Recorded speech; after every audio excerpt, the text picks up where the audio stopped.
So there's a viral video going around about or documenting a conflict between the KKK and some residents, and there's that sort of debate over whether the violence is justified or not. The back and forth is that all violence is wrong, or that's a false equivalency. And I've got a bit of a longer response here that I think is worth taking note of. The reason people aren't able to see through the false equivalence is because they're basing their ideas on a concept of morality rather than a concept of rational self-interest. I'm attacking them as naive liberals, and I'm right on this particular point, but it's more of a broadly fundamental difference in the way that conservatives and liberals see the world. A conservative would interpret racism as immoral, and a violent attack against it as also immoral. They would conclude that two wrongs don't make a right. They interpret the value of behavior on whether it upholds these moral principles. A liberal would argue that racism is irrational, and that the only logical way to deal with it is through the use of extreme force. Now, there's some caveats to that. You have to get to root causes as well, or you're just perpetuating a cycle. But when faced with violent racists a foot away from you, there's no morality in holding to some set of commandments. After all, liberals believe that moral principles are contrived nonsense that only exist in our heads. They're useful as a way to order society when they can be demonstrated using tools of deduction, but they have no intrinsic value unto themselves. If you take a step back, you can see why the liberals are arguing for proactively taking them down, and the conservatives are creating a false equivalency. As usual, the conservatives are wrong here, but that's the breakdown of thought. Anyways. 3 states called it 704. Thanks, New York Times. Jeez. 2 out of 3, Georgia and Vermont, are obvious. I doth not protest. No, Virginia. But I need to be clear. I'm not suggesting that Sanders will win Virginia. I do, however, think that you can expect him to nearly split the delegates, based on stronger than expected support amongst black liberals. But let's see how this works out. I'm making myself a sandwich even. I'll be back in a bit. It is tomato sandwich day today, so I got all the tomato stickers off and throwing them in the garbage. I sure do eat a lot of cheese, don't I? It's, hey, one of the few sources of fat in my diet, so there we go, in the garbage. This KGB agent here. It took a while, but he's pissed me off. He gets James Binney on the show, William Binney on the show, who is a whistleblower, known for getting us some information regarding what the United States was doing for mass data collection. He gets him on his show here. Doesn't say anything about mass data collection or what it is that the government's doing. Instead, hijacks him with an architect from 911 Truth guy. Yeah, I mean, if you pay attention to this stuff, you know this group. It's architects and engineers for 911 Truth, and it's stuff that's been like completely debunked, right? About the free fall thing.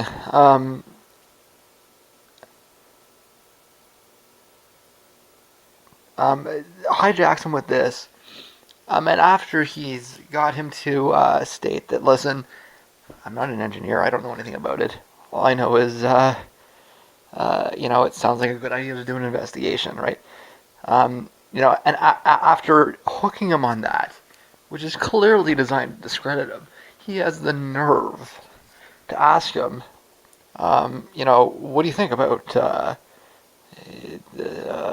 way that signing this petition will discredit you? And he does it with a smirk on his face.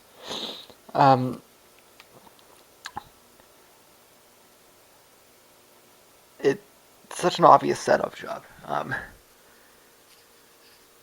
I haven't made any accusations about Corbett yet, but I mean, like, this is about as clear as it gets. So,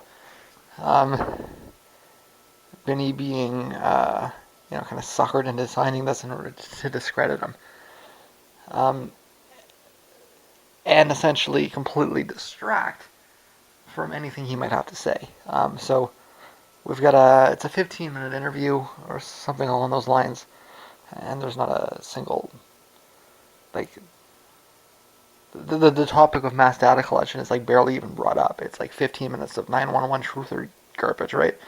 Um, Meaning that anybody watching this has been successfully distracted from something of actual importance, as he's going on about talking about, how, the mainstream media distracts you, which it does, sure, but this is just the flip side of it.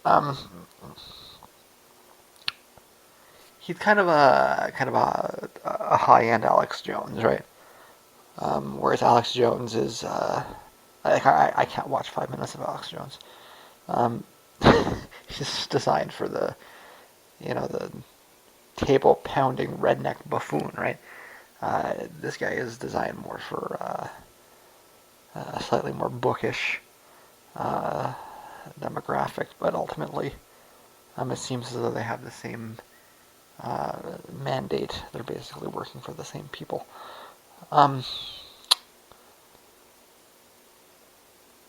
So yeah, that's they get Vinny on and they discredit him, and then like they don't even talk about anything of any importance. Uh, Again, it's enough to make you want to throw something to the screen, right? But what do I think about the World Trade Center thing, anyways? Well, I'll be honest with you, I don't really care how it fell. Um, I think it's pretty obvious that a plane hit at least a couple of the buildings. It's really not important to me what the physics behind the buildings falling is.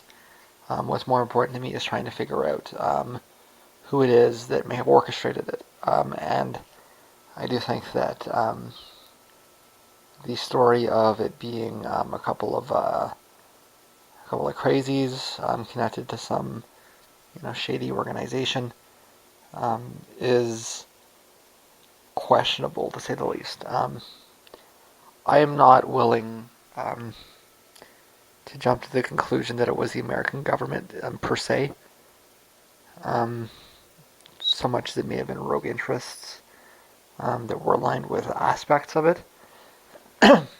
I actually think that I think that the strongest suspect is the Germans. And I think that the reason the Germans would have done that is to crush the dollar. Um, I'm not going to get into this now, but if you follow the trail, it all seems to go through Berlin. Um,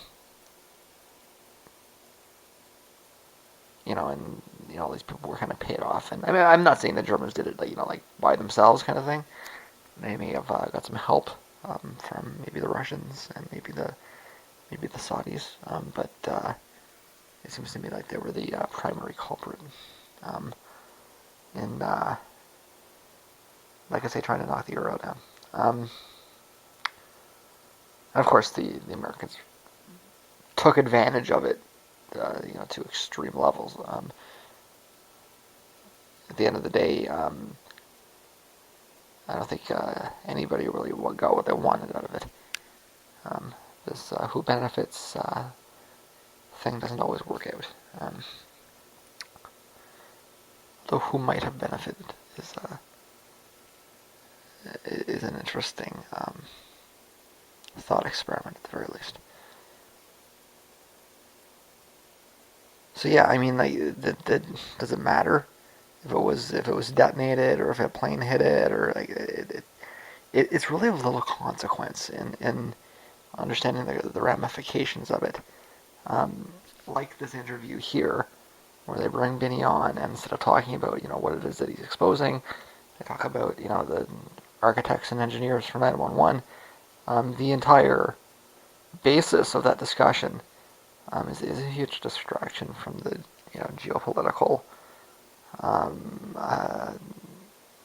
ramifications of awakening the American beast. So I don't.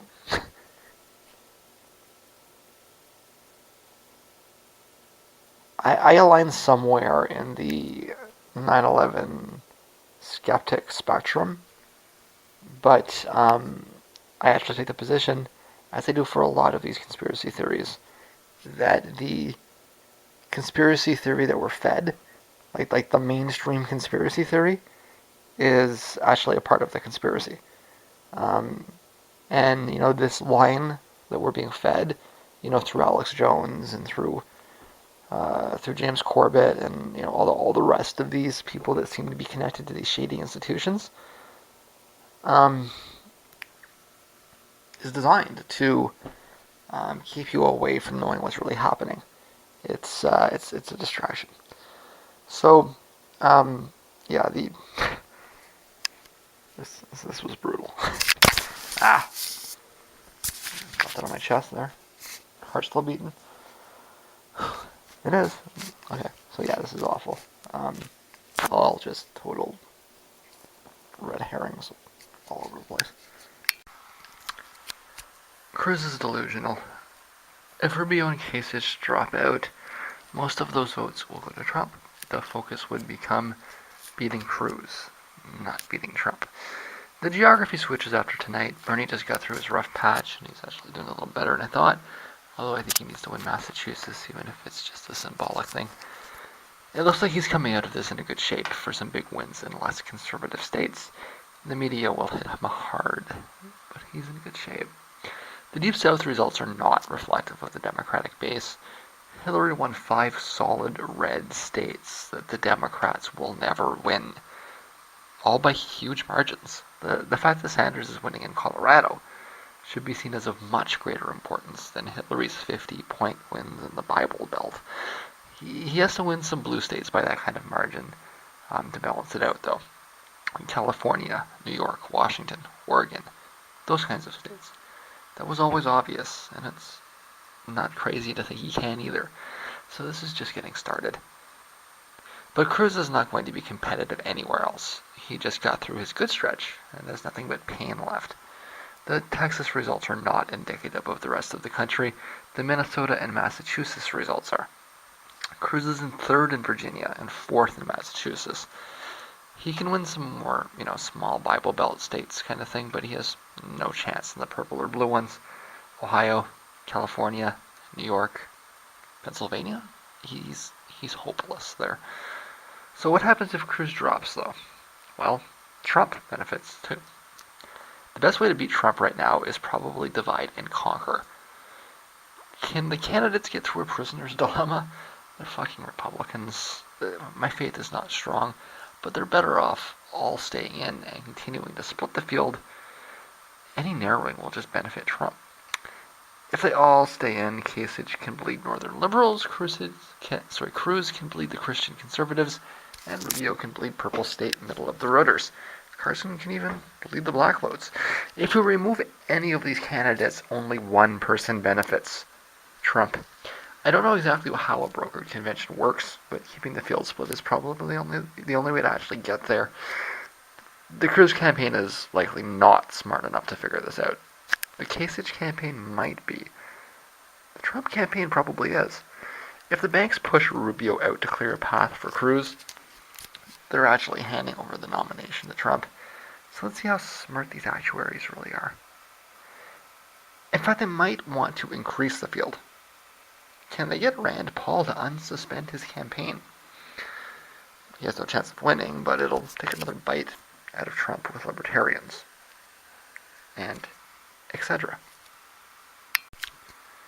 This Clinton wins Massachusetts thing is a good example of what I was talking about and what many people have pointed out.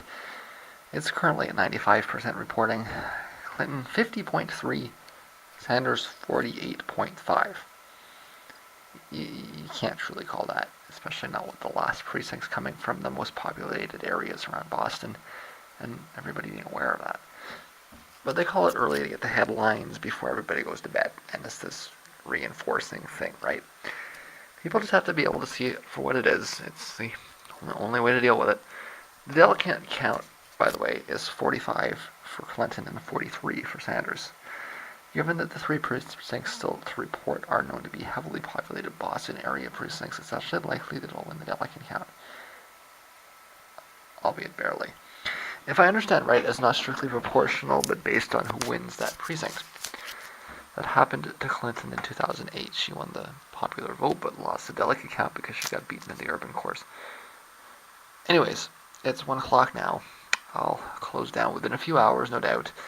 We'll see how that works out, but it's just a good example of how this works. I'm going to need to wait until some more data comes in to do a closer analysis and debunk the race theory, but considering that I caveated Oklahoma, which seems to have finished voting fairly quickly, indicating, I wrote here low turnout, but I mean just like a low amount of voters, a small number of voters, and a small base of exaggeratedly liberal voters. As I hypothesized, Oklahoma is just so overwhelmingly Republican. All the businesses are Republican, all the social advancement is Republican, so you don't bother joining the Democratic Party unless you're ideologically aligned with it. It's this difference between, somebody that, for example, Donald Trump. Donald Trump might join the Democratic Party because he thinks it's good for business without really believing in anything it says. Likewise, he might join the Republican Party because he thinks it's good for business. Depends on where he is, what all the people around him think. So, that entire swath of people, they're all Republican voters because that's what the society is dominated by, right? So you don't bother joining the Democratic Party unless you're ideologically aligned with it. You'll probably see the same thing in places like Nebraska and Wyoming. They're very red states. Sure.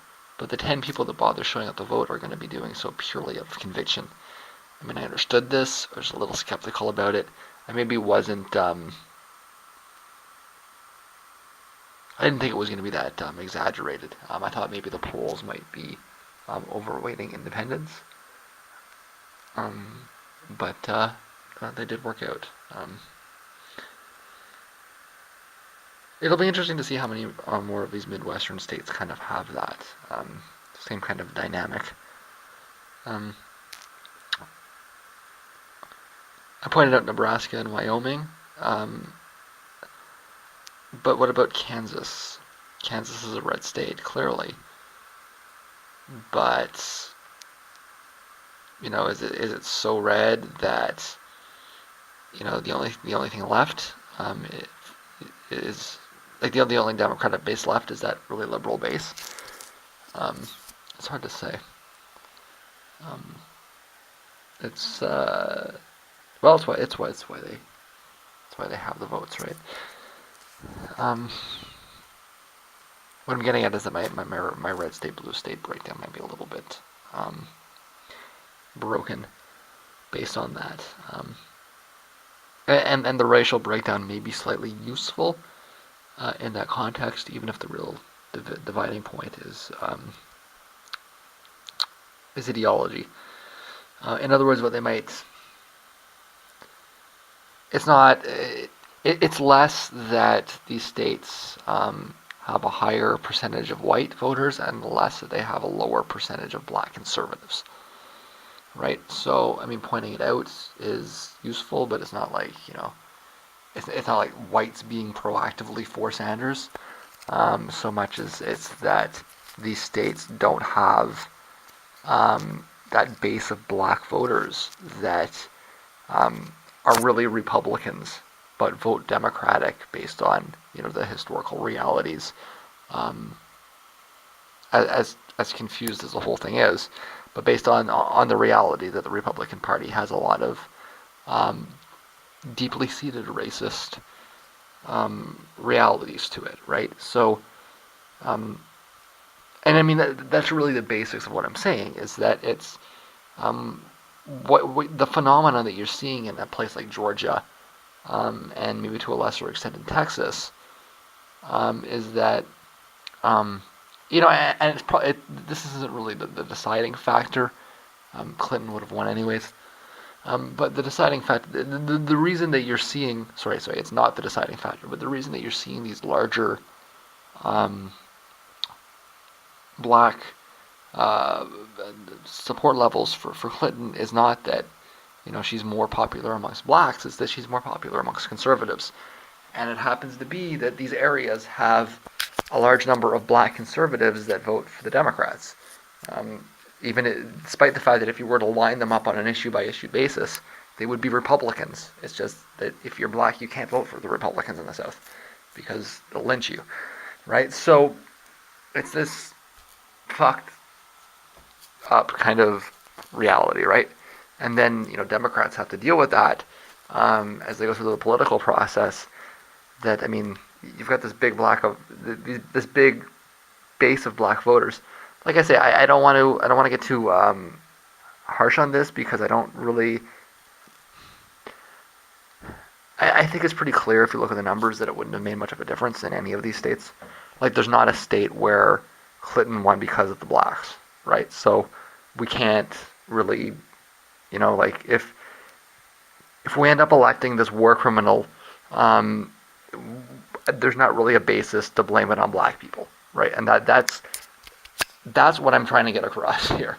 I don't want to wake up in 6 months and be in this situation where we've got this horrible woman who's going to be, president, and it's all the black people's fault for doing it. It's not. And the way the media is setting this up, I know that what they're trying to do is they're trying to, put pressure on you. Don't associate with the white trash racist scum. Vote for Clinton. It's some kind of like psyop that the establishment is trying to push down. And that's fine. I'm smart enough to break through that. That doesn't really bother me. And I don't really care what people think if they're stupid enough to fall for that, right? What I'm more concerned about is the possibility of it backfiring in the long run. And us being stuck in the situation where we're blaming black people for, this mess that we're in, kind of thing. And the data really doesn't uphold that. It's very tempting. Even somebody who really doesn't, somebody that doesn't really need a lot of focus on ripping these things apart. I mean, I think we all, we live in a structurally racist society. We all have to, make some attempt to, shield ourselves from it and break it down. Somebody like myself who is actually aware of it, who doesn't really need a lot of reinforcement, it's still tempting because she's so bad. She's such a terrible candidate.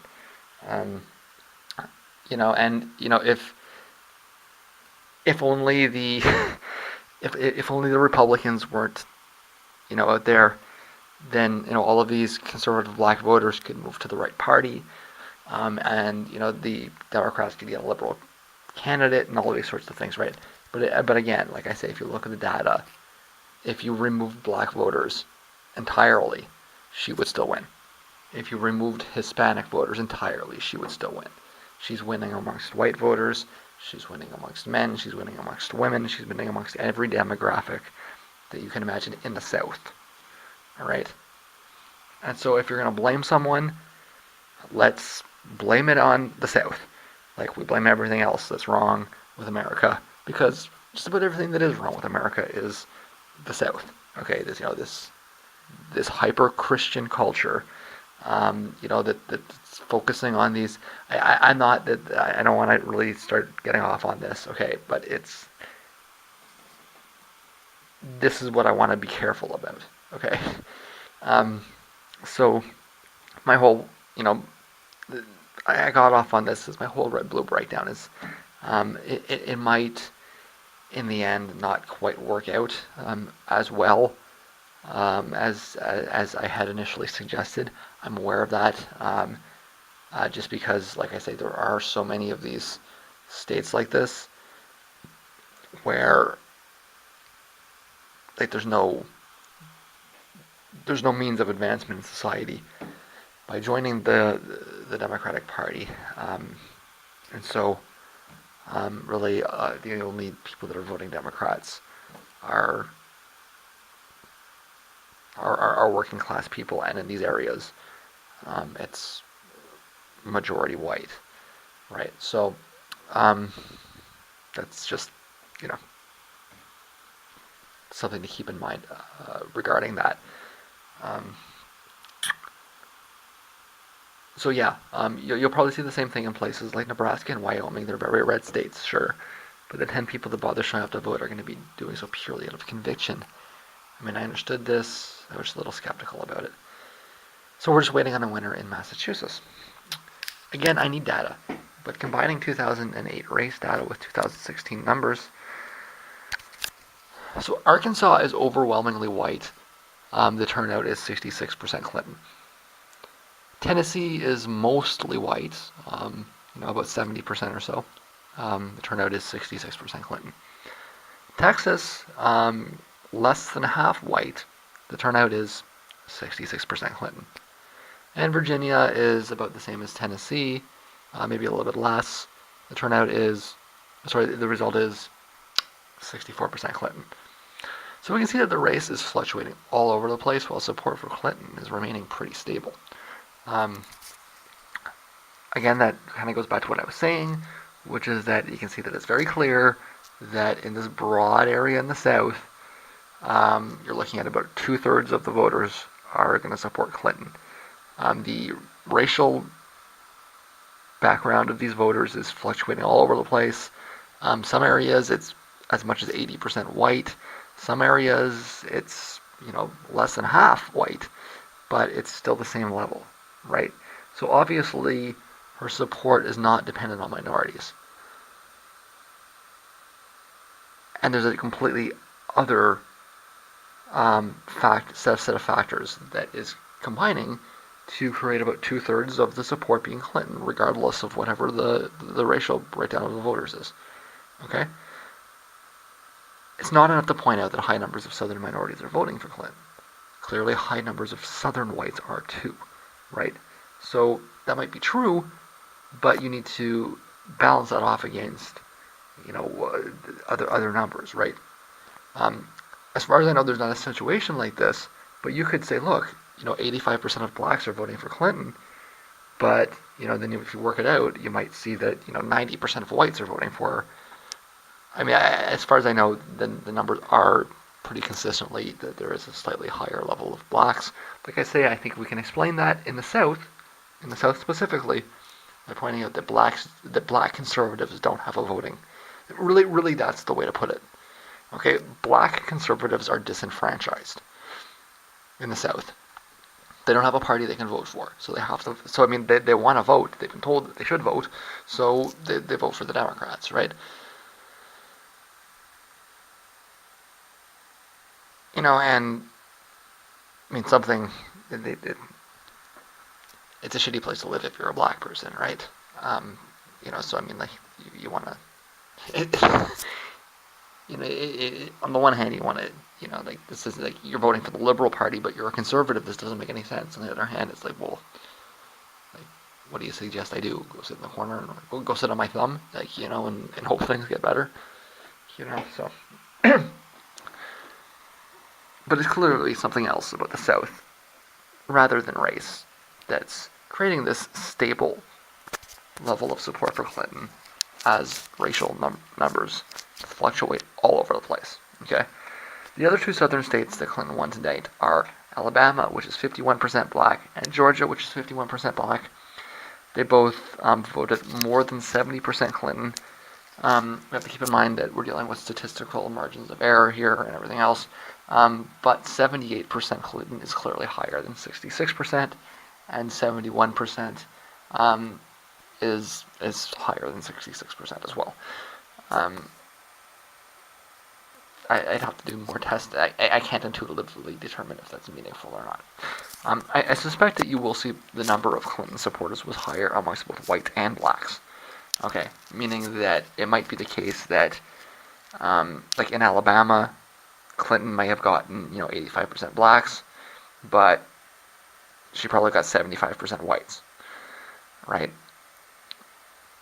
And that would be higher than she got, blacks and whites, right? So if you compare Alabama and Arkansas, right, it might be that she got 85% blacks in Alabama and 70% blacks in Arkansas. I'm just making these numbers up right now. But it would also be the case that she got, 75% whites in Alabama and 60% whites in Arkansas, right? So there's an increase in both of them.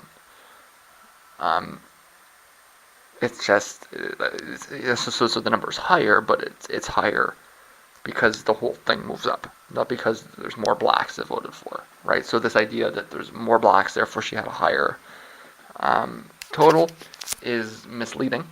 It's her numbers are going to be higher across the spectrum, right? And it would be the same thing in Georgia. I said maybe tone down a little bit, right?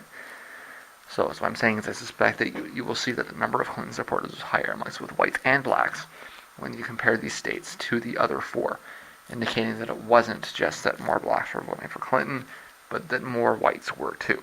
So we cannot blame it on black people. When Clinton wins, this whole, it's black people's fault that Clinton won. I don't want to hear that. It's bullshit. White people were voting for her too, okay? And so this is what the media does, right? If you don't support the establishment candidate, you must be white trash, racist scum. And if you read the media, that is what we're getting, Stop supporting this candidate that, this is the candidate that, unsuccessful white people in West Virginia are supporting, right? And this is the narrative that they're pushing down, right? And that she's pushing down.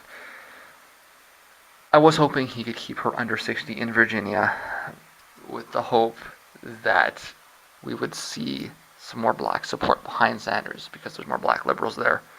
And I do still suspect that you'll see a higher number of black liberals supporting Sanders, particularly around DC, meaning that the reason that the numbers balanced out was because she had higher white support there, but I have to wait for data to see. I think I may have misunderstood Virginia. I thought there was a substantial black population south of DC, being that it is in DC.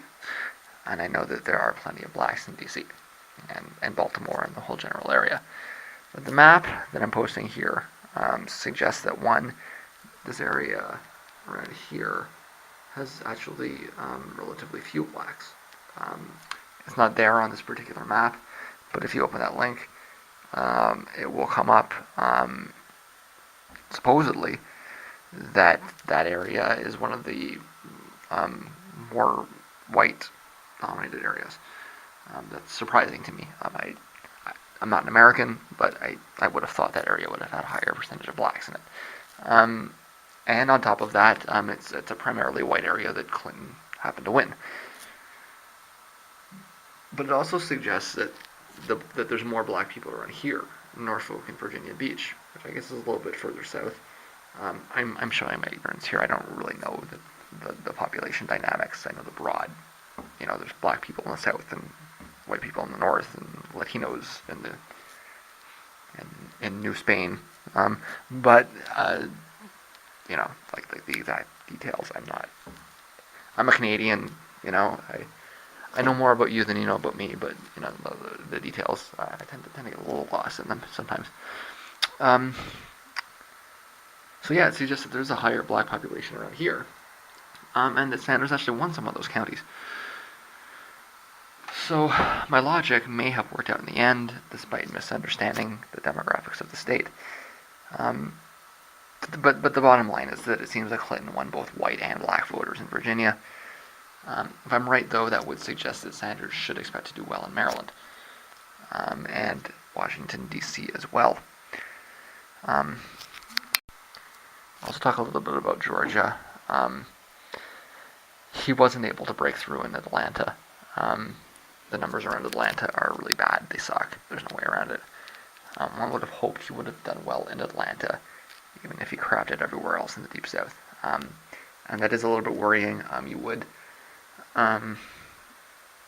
expect that Georgia would be somewhere where a civil rights leader would do well, but I suppose not. Yep, Bernie's come out of this okay. Is Colorado a blue state now? Well, it's acting like one, and he got nearly 60%. He got over 60% in Minnesota, too. Now, yeah, Clinton got over 60% in a few southern states. So it kind of balances out, right? Even if the delegate count is a little lopsided, because there were more of these southern red states in play today.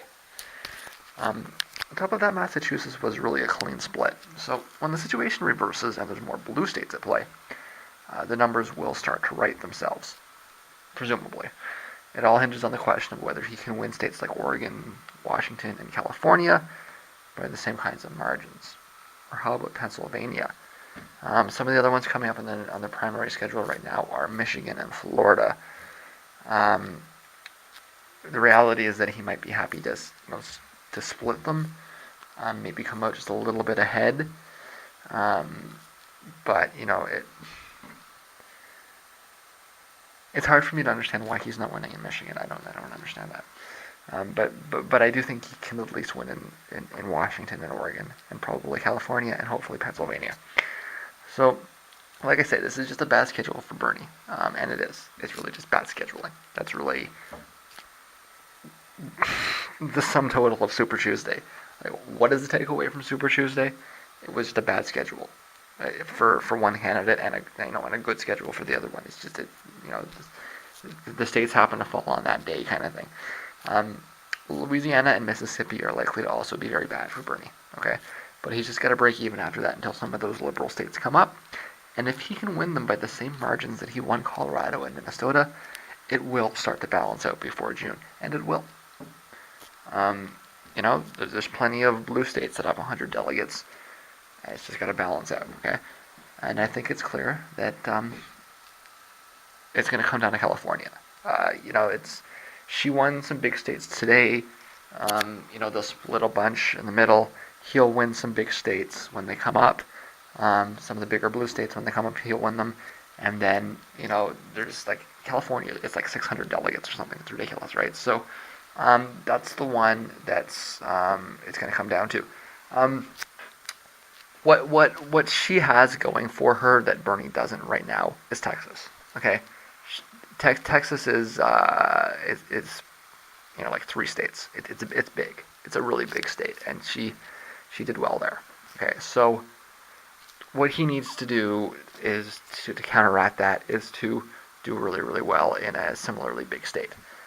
It might be Pennsylvania, and probably not Florida, probably not Michigan.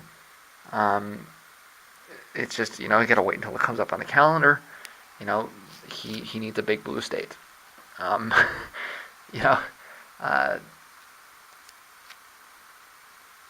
Although, Texas is the biggest state in the contiguous union, is it not? So, it might be, a bunch of them instead of. Yeah, maybe the better way to think of it is instead of there is no other state with 250 delegates. I don't think except New York, and I think even New York has less, right? So, but I mean, this kind of goes back to what I'm saying, like Texas. You can't be the nominee for the Democratic. You can't win the Democratic nominee unless you win Texas. What the hell? When was the last time Texas voted, for the Democrats? And what the fuck are you doing to the country when you force the Democratic nominee to be competitive in fucking Texas? It's not my country, but I gotta chill out, and I gotta back off. I gotta get out of this.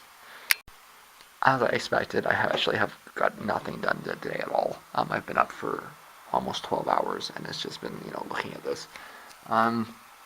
The delegate count or the results seem to have slowed down. I don't think I've seen much of anything update in 2 or 3 hours. So I don't know if they stopped for the night or what, but I'm stopping for the night. I got everything right off here, and I got to get back to archiving. So yeah, I'm not doing anything until I get 2015 cleared. That's my next kind of goal, sort of thing. Hopefully, they've got to the final results in when that's up, and I can start doing a few more things. But I think I've got the information that I need to kind of verify what I'm saying. I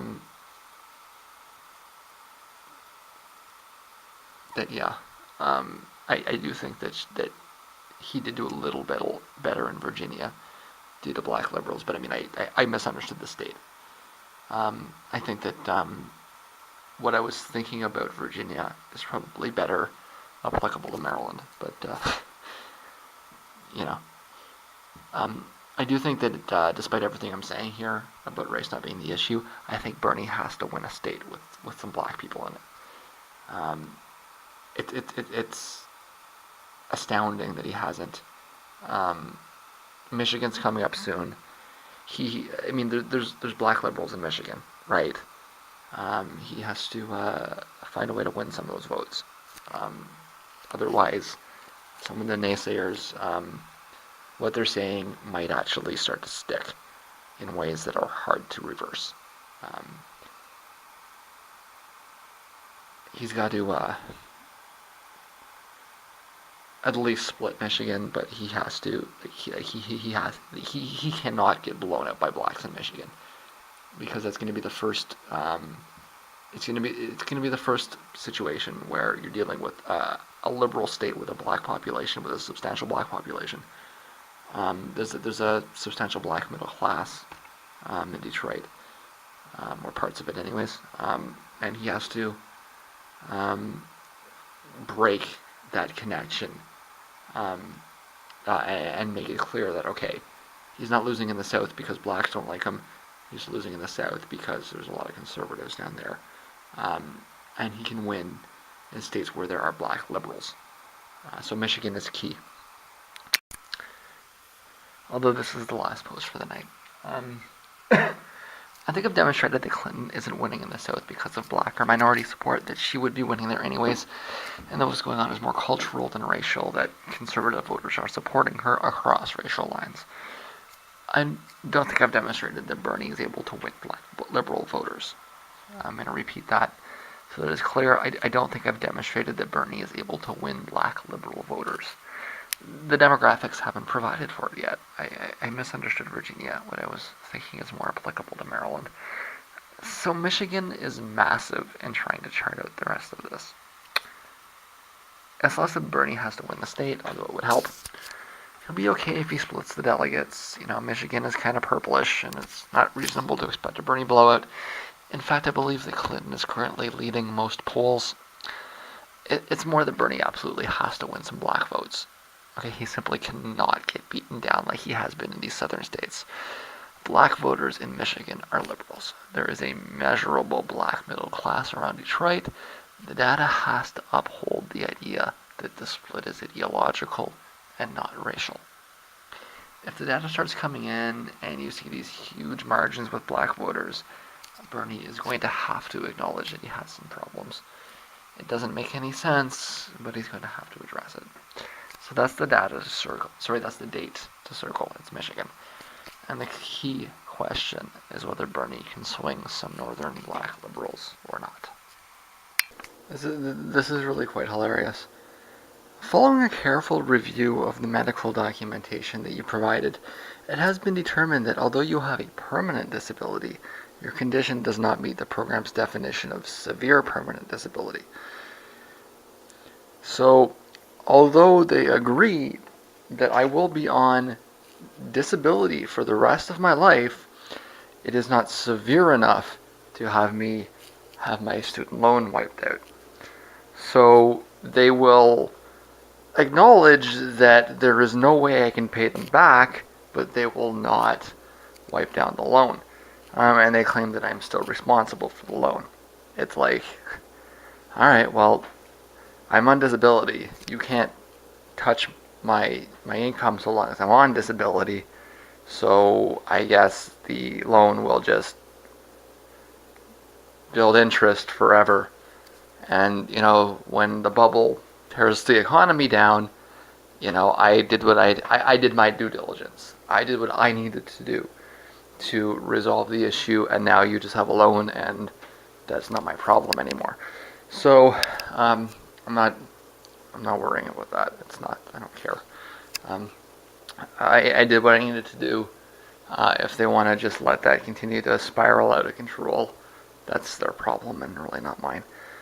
I got my recycle stuff out, and I'm gonna get back to what I was doing. I actually did get a fair amount done this morning, but what I learned is that there's a lot more um, in comments to other people's threads than I thought. They're longer threads in general, um, and they tend to be harder to find. So this is going to be a more lengthy process than I thought, unfortunately. Um, I do need to crash, it appears. Um, it's more of a head. Um, it's weather. It's I'm lightheaded from the weather because I have to have the like. I've explained this before with all the cold air on the side here, so I have to have the heat up, and it's making me kind of screwy feeling, right? So I'm gonna. I mean, I've been up. Well, it's been a full day, anyways. So I was hoping to push a little bit longer. It doesn't look like it's gonna happen. Instead, I'm gonna crash. Um, I'm strongly considering hitting Julia Holter tomorrow night. Um, I don't know. We'll find out what I feel like when I wake up. I don't know what the weather is going to be like. Um, I don't really want to, trudge through the snowstorm to get there, kind of thing. The flip side of it is that I'm really sure it'll be an early show. Um, it's an 8 o'clock start, and it's like it's not a late night rock band, so um, that's a positive. It means I'll get home almost certainly, but it's just a question of the weather, and I'm not convinced it's going to be pleasant enough to go out. We'll find out tomorrow. Right now I'm crashing.